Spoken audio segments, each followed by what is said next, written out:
안녕하십니까. 도록을 읽어주는 남자 도일남 이도입니다. 오늘은 호림박물관 백자호 1권과 2권 중 제1권을 진행해 보도록 하겠습니다. 2014년 발간되었고요. 현재도 호림박물관에서 구매가 가능하십니다.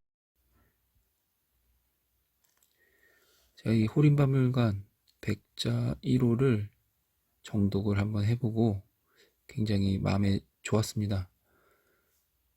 보통 이제 명품 도록들 같은 경우에는 솔직히 우리가 만져보기도 힘든 기물들이 너무 많은데 눈으로만 볼 수 있죠. 이제 호림박물관 백자1 같은 경우에는 평생 눈으로만 볼 수 있는 기물들도 당연히 있지만 좀 발품을 팔면 만져볼 수 있는 그런 기물들이 상당히 많이 있어서 굉장히 기분이 좋았습니다. 자, 첫 번째 기물 같이 보도록 할게요. 조선시기 전기에 유행한 이포인데요. 이 형태와 그리고 뚜껑, 굽 사진을 같이 많이 봐두시면 좋을 것 같아요. 보통 S라인이라고 하는 이런 잘록한 허리를 가진 형태의 호가 많이 만들어졌습니다. 뚜껑의 형태가 보통 두 가지입니다. 왼쪽에 연봉 무늬의 뚜껑의 끝부분이 위로 솟은 것, 그리고 오른쪽처럼 연봉 무늬의 끝부분이 아래로 덮는 모양, 이렇게 두 가지이기 때문에 보통 뭐 더 이상의 형태는 거의 없는 것 같아요. 두 가지 눈에 익혀두시면 될 것 같고 형태 많이 봐두시면 됩니다. 자, 백자 유계호라고도 하죠.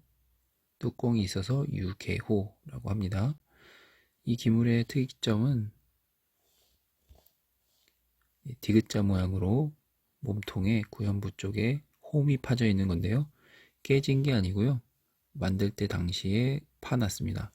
아마 이런 식으로 생긴 국자가 여기에 걸릴 수 있도록 만들어졌을 거라고 생각이 들어요. 뭐 물이라든지 꿀, 술들을 담아서 보관을 했고 그것을 뜨는 걸 수 있는 홈이라고 보여집니다.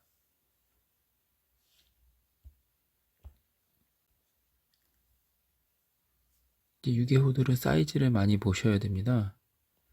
사이즈가 굉장히 다양한데 여기 사이즈가 적혀 있죠. 13에서 14cm짜리 기물들이에요. 높이가. 근데 이제 뚜껑을 뺐을 때 이게 뚜껑을 포함한 센치거든요. 근데 뚜껑을 뺐을 때 14에서 15cm가 넘어가면 굉장히 큰 기물입니다. 큰 편이에요. 그래서 가격이 뭐 작은 것도 색깔이 좋으면 비쌀 수도 있지만 아무래도 이런 초기호 같은 경우에는 사이즈가 클수록 가치가 조금 더 높다는 것, 희소하다는 것 알고 계시면 될 것 같아요. 네, 마찬가지로 오른쪽 굽 사진도 같이 봐주시고 형태를 봐두시면 될 것 같습니다. 16세기 기물이라고 되어 있는데 형태가 조금 전에 봤던 것과는 조금은 다르죠. 가장 틀린 부분이 구연부인 것 같아요. 구연부가 살짝 안으로 모여져 있습니다.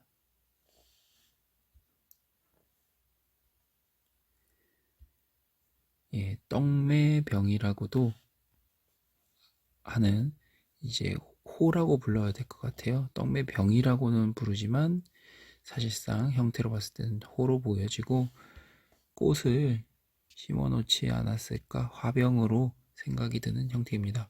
매우 귀해요. 18세기에 빛깔 좋은 곳에서 청아백자로 그림 그려진 것들도 간혹 있죠. 예, 도록에서만 볼 수가 있습니다. 시중에서는 볼 수가 없고요. 도록에서만 볼 수 있는 그런 희귀한 기물입니다. 아주 아름답죠. 눈으로 잘 익혀두시면 연대를 평가하시는 데 도움이 될 것 같아요. 네, 다음은 16, 17세기라고 표시되어 있는 백자호입니다. 그동안 15, 16세기의 백자호였는데요. 차이점은 글씨를 읽어서는 무슨 말인지 이해가 안 돼요. 잘. 가장 큰 차이점은 이렇게 보시면 될 것 같아요. 구연부와 굽의 넓이입니다. 15, 16세기 때는 구연부가 좀 좁아요. 굽에 비해서, 몸통과 굽에 비해서 형태가 좁은데 반해 16, 17세기로 넘어오면서 구연부가 좀 넓어졌습니다. 굽과도 거의 비슷하고요.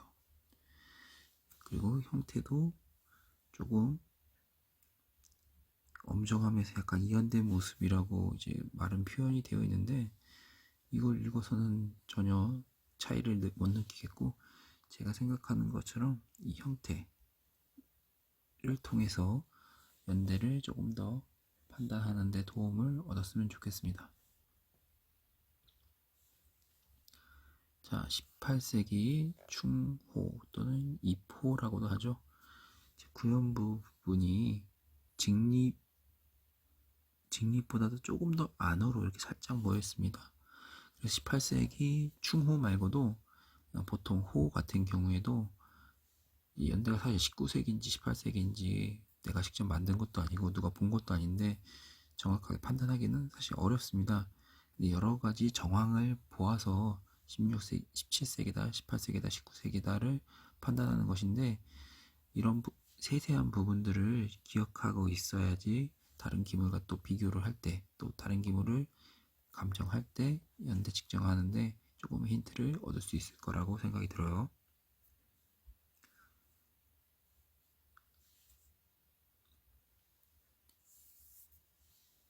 다음도 백자 충호 이포입니다.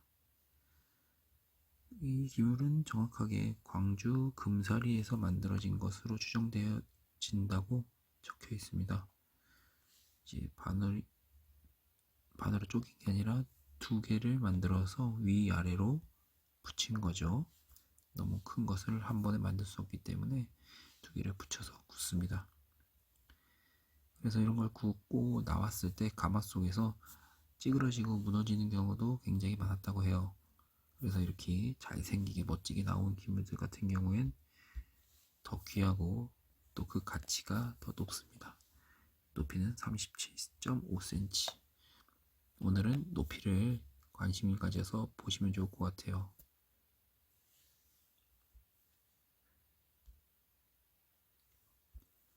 자, 백자 대호라고 되어 있습니다. 이름 51cm. 보기 드문 대작의 백장아리다. 대작이라고 되어 있습니다. 우리가 흔히 말하는 다랑아리에서도 백자 대호라고 표현을 하는데 50cm가 넘는 건 없는 것 같아요. 예. 이런 충호, 이포에서만 보여지는 것 같습니다. 정말 이제 왕실에서 뭐 제례라든지 어떤 행사 때 액체를 담아두는 용도로 사용되었을 것이라고 판단이 돼요. 다음 기물은 백자호 15세기 기물이고요. 42cm 대형 기물입니다. 특징은 구연부가 높고요. 그리고 두들겨 만들었다고 합니다. 보통 물레질을 해서 끌어올리는 게 아니라 가까이서 보시면 격자 무늬들이 조금 보여요. 항아리 만들 때, 옹기 만들 때 두들겨 만들듯이 그렇게 두들겨 만들었다고 하고, 백제라기보다 오히려 분정사기호에 가깝다고 합니다. 그리고 굽은 평저, 평굽이라고 하죠. 그래서 이런 과도기 기물들도 있기 때문에 눈에 익혀두시는 게 좋아요. 자, 이제 19세기로 넘어왔습니다. 19세기의 충호인데요. 50.1cm, 굉장히 큰 기물이죠. 저부보다 좁아진 굽은 안바닥을 깎아 만들었으며 모래를 받쳐 구웠다. 저부라고 하는 것은 이 부분을 말하고요. 저부보다 더 안으로 깎여 들어갔죠. 19세기 이전 17, 18세기 또 15, 16세기 때는 굽이 딱 떨어져서 안으로 이렇게 들어가 있는데 19세기에 와서는 안으로 한번 깎여 들어간 상태에서 굽이 또 생기는 거죠. 이렇게.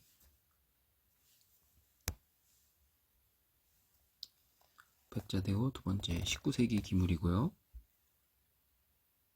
높이는 47.9cm. 주둥이는 수직으로 뻗어 있다고 하고요. 굽은 마찬가지로 안쪽으로 들어가 있습니다. 그리고 모래 받침을 진행하였고 용중과 동일한 형태를 하고 있어 왕실에서 행한 행사 때 사용했을 것으로 판단이 된다고 해요. 자, 다음 기물은 조선시대 초기 호입니다. 이 두 기물이 이제 설명은 별도로 또 있는데 제가 같이 놔뒀어요. 그 이유는 한 녀석은 뚜껑이 있고 한 녀석은 뚜껑이 없는데 이 형태가 너무 아름답습니다. 보통 아래쪽으로 이렇게 부풀었다든지 위쪽으로 충호의 모습을 가지는데 얘는 마치 다랑아리처럼 동그래요. 내용을 한번 사서 읽어보시면 이런 형태가 굉장히 귀하다고 되어 있습니다. 하지만 귀하지만 우리 간혹 보여요. 색깔은 좀 이거보다 못할지 몰라도 우리 볼 수가 있습니다. 이런 기물들, 이런 고급 굽을 가진 기물 같은 경우에는 시중에서 보이시면 꼭 소장하시길 바랍니다. 이런 기물들 우리가 실제로 볼 수 있기 때문에 눈에 익혀두시면 다음에 만났을 때 반갑고 더 적극적인 모습을 가지실 수 있을 거라 생각이 들어요. 16세기 기물입니다. 굽은 도릭 삼각국으로 만들어져 있고요. 고급 기물임을 알 수가 있습니다. 마찬가지로 경기도 광주에서 만들어졌을 거로 보여져요. 다음 기물은 조선시대 초기 우리가 보통 필세라고 많이 부르죠. 유개오라고도 하지만 필세로 많이 불립니다. 그래서 실제로 소장하고 계신 분들도 굉장히 많을 거고요. 잔존 수량은 꽤 되기 때문에 여러분들이 직접 만지고 또 즐기시기에는 굉장히 좋은 기물로 생각이 들어요. 이번 기물은 조선시대 초기 호인데 보통 뚜껑이 바깥으로 쓰이는 경우가 많거든요. 근데 안으로 구연부 안쪽으로 딱 맞게 잘 만들어졌고요. 디귿자 모양으로 고리를 걸어서 안에다 뭔가 수저를 걸 수 있게 만들어졌습니다. 보통 이 가마 속에서 도자기가 많게는 30% 정도가 줄어든다고 해요. 근데 얼마나 줄어들지 정확하게 가늠할 수가 없기 때문에 비슷하게 잔뜩 만들어서 구워서 끄집어낸 다음에 짝을 맞춘다고 합니다. 뚜껑도 많이 만들고 도자기도 많이 구워서 구워서 나온 다음에 맞는 것 짝끼리 이렇게 그어준다고 하네요. 그렇기 때문에 색깔이 조금 다를 수도 있고 똑같을 수도 있고 그런 차이점은 있는 것 같아요. 지금 공산품처럼 흰색이면 흰색, 핑크색이면 핑크색 똑같이 나오질 않습니다. 참고적으로 알아두시면 될 것 같아요. 너무 이쁩니다. 너무 아름다워서 제가 추가를 했는데 눈으로 익혀두시면 좋을 것 같아요. 이 자태, 이 형태 눈에 쏙 넣어두시면 너무 좋을 것 같습니다. 자, 이번 페이지는 4개가 동시에 나와 있는데 많이 보시던 기물일 거예요. 경매장이나 인터넷 판매 사이트라든지 이런 데서 우리가 충분히 눈으로 익히고 볼 수 있는 기물인데 조선시대 초기 기물들이 맞다는 것 확인시켜 드리기 위해서 추가해 놨습니다. 굽도 보시면 그동안은 그동안은 도립삼각굽이라고 해서 아주 삼각형으로 뾰족한 굽들이 많이 있었는데 이 굽 같은 경우에는 그냥 뭉개져 있는 듯한 굽도 있고요. 유약도 안쪽으로는 발려 있지 않죠. 이 굽은 이제 또 초승달 모양으로 굽도 만들어져 있는 굽도 볼 수가 있어요. 우리가 흔히 볼 수도 있고 만질 수도 있는 이런 기물들도 이런 고급 도록에 같이 넣어준 게 저는 너무 고맙고 반갑더라고요.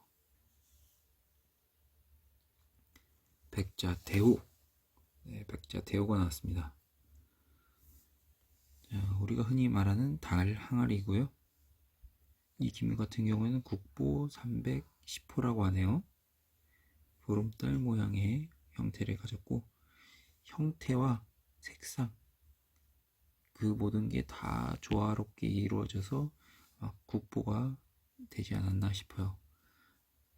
연대도 17, 18세기로 보여지기 때문에 굉장히 희소성이 높은 그런 기물로 생각이 듭니다.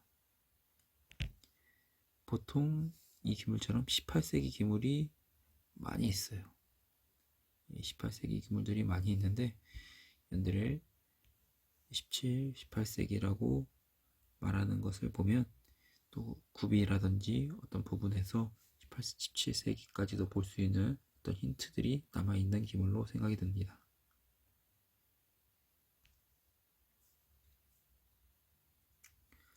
자, 이번 페이지부터는 대호들이 좀 많이 나와요.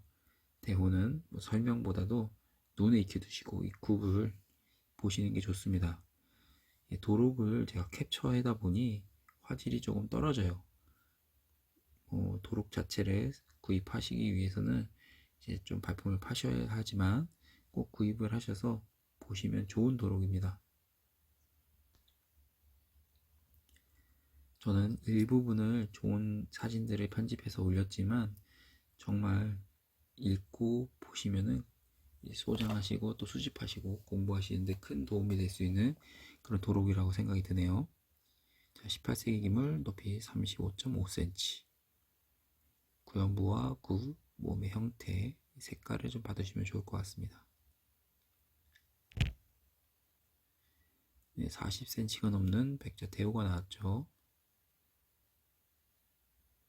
18세기 기물로 보여진다고 합니다. 18세기라고 하면 대부분 이제 금사리 기물로 아마 실물로 보면 유약과 테토를 보고 한 번 더 18세기인지 17세기인지를 판단하지 않았을까 싶어요. 그 외에 대호들 사진입니다. 우리나라의 백자 다랑아리라고 할 수 있는 30cm가 넘는 커다란 호들은 사실 그 잔존 수량이 많지가 않습니다. 뭐 알려진 바로는 100여 개 정도가 박물관이라든지 일반 경매 등을 통해서 소장가서대에 들어가 있는 거로 알려져 있고 제한된 수량이 시장에 있기 때문에 요즘같이 다랑아리가 인기가 있는 시기에는 앞으로 더욱더 보기가 힘들어지지 않을까 생각이 듭니다. 백자소호 너무 반가웠습니다. 19세기 기물이고요. 우리가 가장 많이 보죠. 근데 높이가 6.6 굉장히 조그만 거예요. 6.6 이 높이가 6.6이라고 하면 아주 초미니입니다. 제 생각에는 아주 극희귀템이에요. 그동안 큰 것들만 나오다가 막판에 이렇게 아주 앙증맞은 호를 하나 올려줬어요. 양념단지로 보인다고 되어 있어요. 자, 마지막으로 19세기 호 높이는 13cm고요. 보통 우리가 흔히 분원 호라고 하는 기물의 전형적 형태입니다. 구연부가 있고 몸통은 중간 부분에서 최대 직경을 이루고 굽은 다리굽으로 안쪽으로 이제 깊숙이 직각으로 파져 들어가 있다고 하죠. 그리고 유약은 약간 푸른빛이 도는 유약을 가지고 있다고 합니다. 네, 백자호 1권을 다 보았는데요. 아무래도 이미지와 사진으로 설명드리는 데는 분명 한계가 있습니다. 하지만 제가 조금씩 첨언을 붙여서 이야기를 풀어나가려고 노력을 했습니다. 그래서 조금의 도움이 되었으면 좋겠고요. 그리고 끝으로 이제 좋아요와 구독도 좀 눌러주시면 이런 영상 만드는데 도움이 되는 것 같아요. 영상을 편집하고 만드는 걸 이제 저 혼자 하고 있다 보니 여러분의 응원이 항상 고픕니다. 네, 앞으로도 열심히 더 준비해 보도록 하겠고, 다음번에는 전부터 계속 만들고 있는 이제 단어표, 우리가 흔히 볼 수 있는 또 사용하는 도자기 감정에 있어서 꼭 필요한 단어들을 정리해서 한번 올려보도록 할게요. 예, 열심히 만들 수 있도록 도움 주셔서 감사합니다. 오늘 방송 여기서 마치도록 하겠습니다.